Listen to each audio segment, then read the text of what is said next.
meditation practice.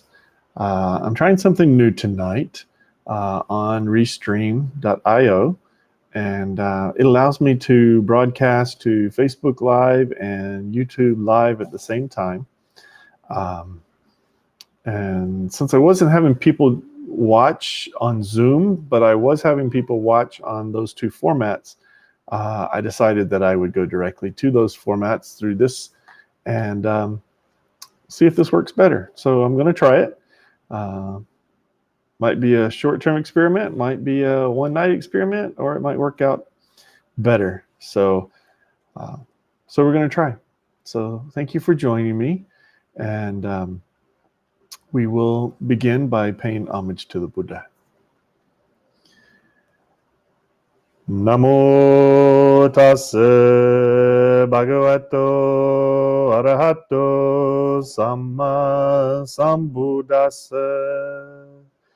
Namo tassa bhagavato arahato samma sambuddhassa.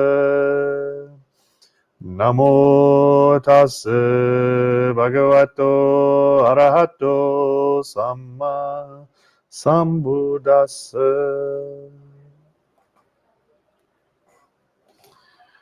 So last night I began a discussion concerning the Perfect Enlightenment Sutra, a class I'm taking. I'm taking a class on the Perfect Enlightenment Sutra at Buddha Dharma University. And so I read the first two chapters of that last night. The chapter led by Manjushri Bodhisattva and then by Samantabhara Bodhisattva.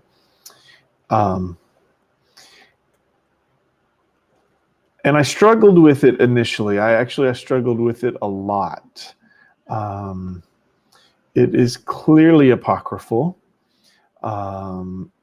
It was clearly written as a sutra to add credibility and legitimacy to the Chan movement in China. And the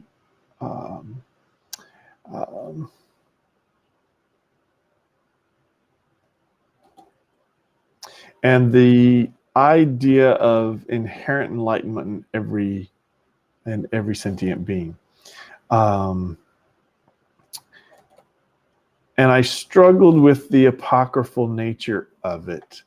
But I found a book on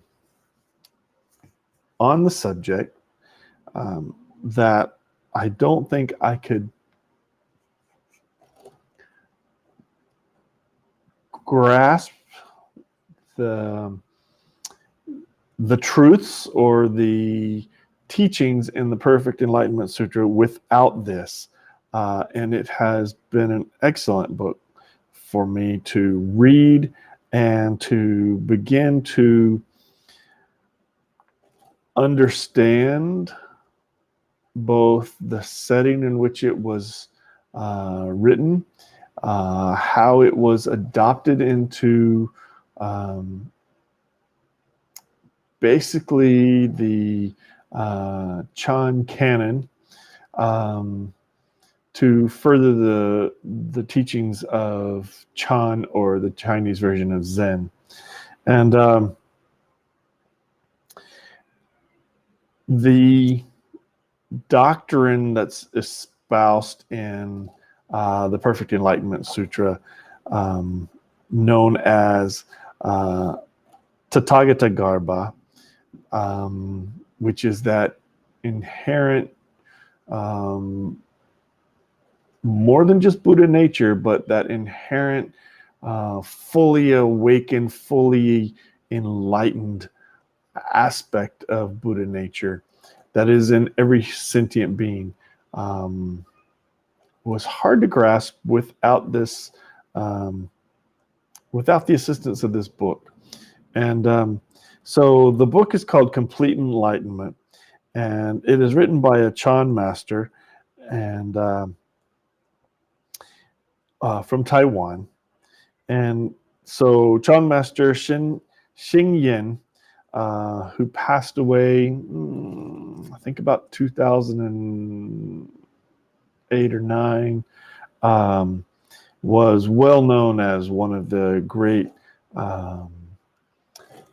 great mountains, great masters of Taiwan. So his skillfulness of writing and explaining Chan practice and Zen in general truly comes out in this, and it makes this this apocryphal sutra palatable to me. And to kind of discuss just a little bit the apocryphal nature of it, I think it's interesting that the Zen master from Vietnam, Thich Nhat Hanh, wrote the foreword to this book. And you can tell there's controversy about how apocryphal it really is when you read the penultimate paragraph of Thich Nhat Hanh's foreword to this book. And he wrote this. He said, "We should also not be caught in the idea of whether such and such sutra was truly spoken directly by the Buddha or by one of his disciples, right in the time of the Buddha or hundreds of years later. If a disciple of the Buddha practices well and gets the true insight, then his or her words will be the same as the words of the Buddha. If you bear this in mind, you will learn and profit greatly from this well-known sutra." So clearly we have this stark acknowledgement by Thich Nhat Hanh that this came about hundreds of years after the Buddha. And it was written by disciples of the Buddha. And so what I want to do as I take this course is begin to grasp the truths that are in it. I'm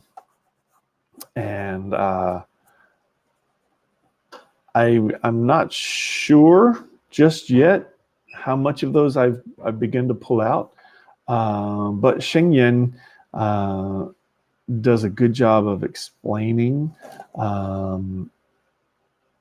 the Bodhi mind, bodhicitta we call it. He does a good job of explaining the Tathagata Garbha, this inherent Buddha nature that is in all sentient beings. And so on a philosophical level, it makes sense. And I can deal with that because it kind of goes like this. The Buddha awakened under the Bodhi tree, but he awakened to it was in him. The ability to awaken was already in him. If it was not there, he could not have awakened. And everyone after the Buddha who has awakened has had that ability within them to awaken. And because that ability is inherently within us, that's what they mean by this Tathagata Garbha. And it is available to everyone if you will practice. And that's what Xing Yin brings out in here, in his writings of this book, is that it takes practice. And that practice is us sitting here every night meditating, and meditating on those things that lead us to understanding the Four Noble Truths and to grasping the impermanence that the Buddha taught and learning how to let go. And for some people, this happens very quickly. For other people, it happens very gradually. And that's what this Perfect Enlightenment Sutra will show. It starts off with chapters for people who it happens very quickly for, and then slowly delves into, but these things can be developed over time. And that's what Xing Yin focuses on, is practice. And even when we get a taste of enlightenment, It's not full and complete and absolute and never ending as the Buddha's was. We have to continue practicing. And that, I believe, is a truth that comes out in this Perfect Enlightenment Sutra.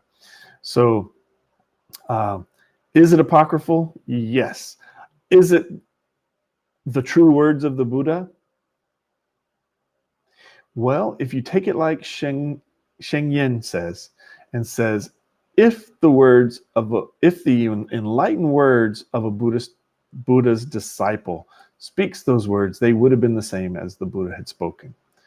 And so I can relate my own experience in studying the Pali Canon, in that in the Pali Canon, when Mahamoggallana would give a discourse, or Shariputra would give a discourse, and Shariputra would come to visit the Buddha and the retinue of monks that were following the Buddha, and the Buddha would say something like, Shariputra, we haven't heard you in a long time. Would you give the monks a Dhamma lesson? And so Shariputra would acquiesce to the Buddha's request, and he would give a sermon, and the Buddha would comment, that's exactly as I would have said it. I could not have said it any differently. And he would tell the bhikkhus who were listening, you have heard the lion roar, this lion of Shariputra roaring out the truthfulness of the Dhamma.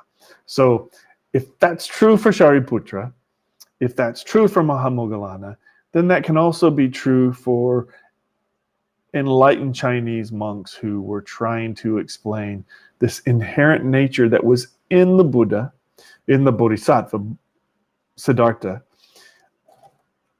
that he just had to dig deep enough to find. And it's there for me, and it's there for you, and it's there for all of us if we dig deep enough to find it. So, in that regard, I can follow this sutra. And I have to thank Sheng Yen for that.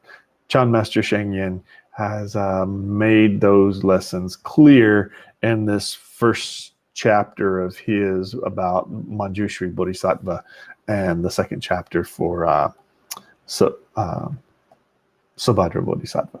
So I told you last night I would give some commentary on that, and that's what I've seen so far in this Perfect Enlightenment Sutra. So I hope that is instructive, and if it encourages you to want to read the Perfect Enlightenment Sutra, and you read it and you scratch your head like I do, like, wow, this sounds kind of strange. Maybe it's not quite what I'm looking for. A commentary on it really helps clarify. And this Chan Master Sheng Yen really clarifies where it's going. So yeah, I really scratched my head about it at first, and I'm like, this is really hard for me. I'm really kind of a strict adherent of the Buddha Vachana, and I believe that's primarily contained in the Pali Canon, the closest we have to the actual words of the Buddha. But there are some truths here, and I would encourage you to study it out a little bit, and you might find those for yourself. So that's my comment for tonight. We will do our meditation. We'll do a 30-minute silent meditation as we usually do, and then we will end with the Bodhicitta prayer as always. So I'm on this new system here. I ask you to bear with me just a moment, but I think I have it down so that I know how to share all the documents that I want to share very easily. So that is my goal.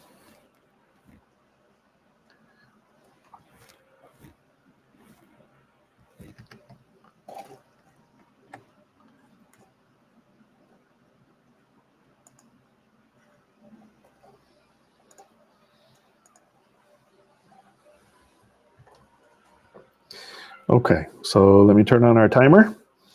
And again, as always, we will be led by the bells. There will be 3 fairly quick bells at the beginning, and then at the end of our meditation, there will be 1 bell.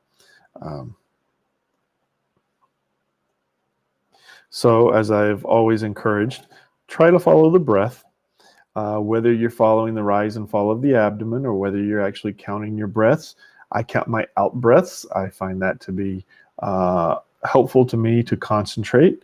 But sometimes people will count their in breath and out breath. So in breath is 1, out breath is 2, in breath is 3, out breath is 4. When you get to 10, start over. I just count my out breaths as in breath is, I'm breathing in deeply, or I'm breathing in short, and then I breathe out, and that's 1. And then I breathe in, I'm cognizant of how I'm breathing, and I breathe out, and that's 2. And I count to 10, and I start over. And when I lose my train of thought, just as you and everyone does, just when you realize it, start over at 1. So that's my method. It works for me, and it works for many other practitioners who are far better at practicing than I am. But as we practice together, hopefully, as this Chan master explains, Sheng Yen, we can get closer and closer to understanding, and it takes practice. So anyway, with that, we will get started. And again, I thank you for joining me.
Thank you for meditating with me tonight.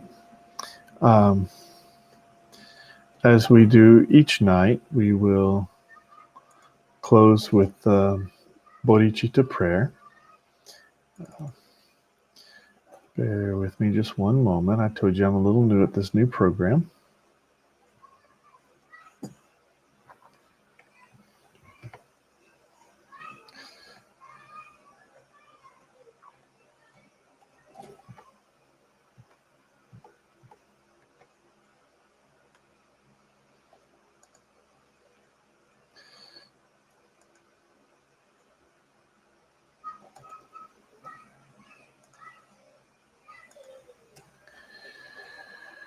Okay, the bodhicitta prayer. With a wish to free all beings, I shall always go for refuge to the Buddha, Dharma, and Sangha until I reach full enlightenment. Enthused by wisdom and compassion, today in the Buddha's presence, I generate the mind for full awakening for the benefit of all sentient beings. As long as space remains, as long as sentient beings remain, until then may I too remain and dispel the miseries of the world.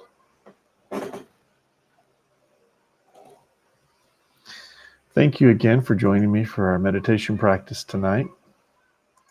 And I'll go back and I'll watch the video and see how this turned out, but hopefully it was okay, and maybe this will be our way to the future. So, good night, and I hope to see you again tomorrow.